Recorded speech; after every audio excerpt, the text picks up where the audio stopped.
Imagine looking at a map of Southeast Asia and finding that Malaysia never existed.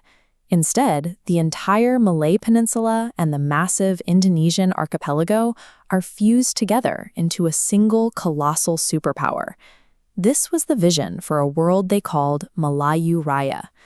Long before passports and border checkpoints, the Nusantara functioned as a fluid network. Scholars from Java crossed over to Singapore, while traders sailed from Sumatra up the peninsula. Language, trade, and religion moved freely across the water. Then the European empires arrived. The British took control of Malaya, the Dutch claimed the East Indies, and they slashed a line right down the Straits of Malacca. The unified maritime world was carved into administrative zones, dictated by flags and colonial laws. This division sparked a question in the minds of young anti-colonial thinkers. If European empires could arbitrarily draw the map to keep them apart, why couldn't the people who actually lived there redraw it entirely to bring themselves back together? Enter Ibrahim Yaacob, a teacher turned journalist. He took that question and built a radical political movement around it. In 1938, he formed the Kesatuan Melayu Muda, or KMM. Ibrahim was not interested in negotiating for local autonomy. His goal was to merge Malaya and Indonesia into a unified front, to force the colonizers out and erase the British and Dutch borders. By 1941, World War II was closing in on Southeast Asia. As the Japanese military advanced, Ibrahim faced a strategic dilemma: how to defeat the entrenched British Empire without resources of his own. He chose a dangerous path.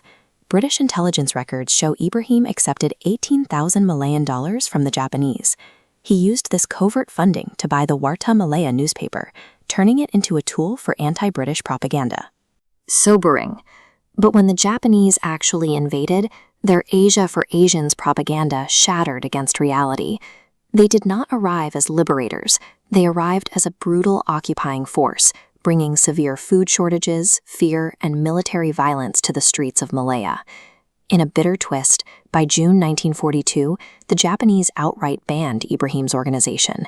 They realized his nationalist ambitions for a unified Malay Raya were a threat to their control, not a compliant puppet movement. Stripped of his political party, Ibrahim moved into the shadows. He joined the Dugun, a Japanese-backed local volunteer army, playing a precarious double game to train a Malay military force under the eyes of his occupiers. This period cemented the debate over his legacy. Some see a master strategist manipulating a global superpower to build his own army.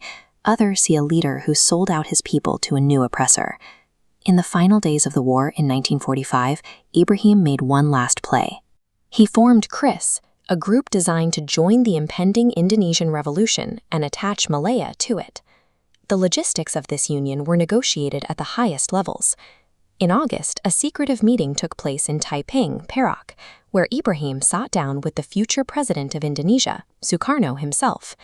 Sukarno's partner, Mohammad Hatta, was also present. The top leadership of the impending Indonesian state was actively discussing how to bring Malaya into their new republic. But the window of opportunity closed. On August 15th, Japan suddenly surrendered, stripping the movement of its momentum just as the British began their return.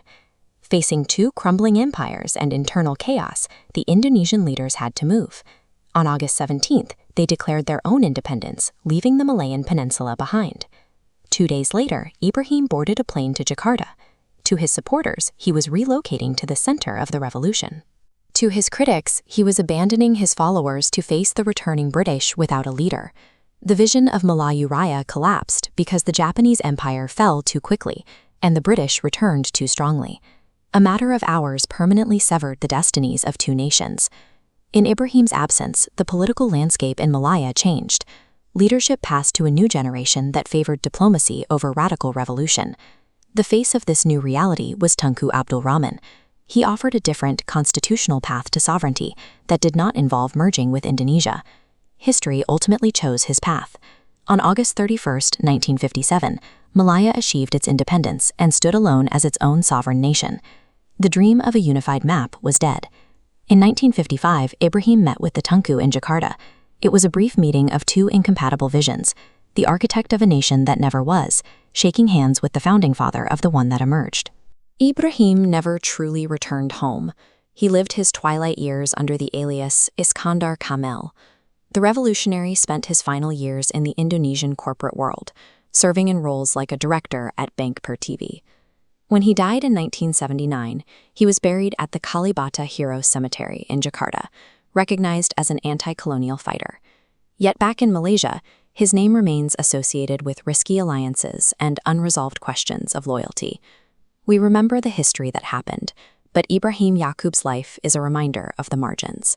Sometimes a nation doesn't have to be born to leave a permanent mark on the people who dreamed of it.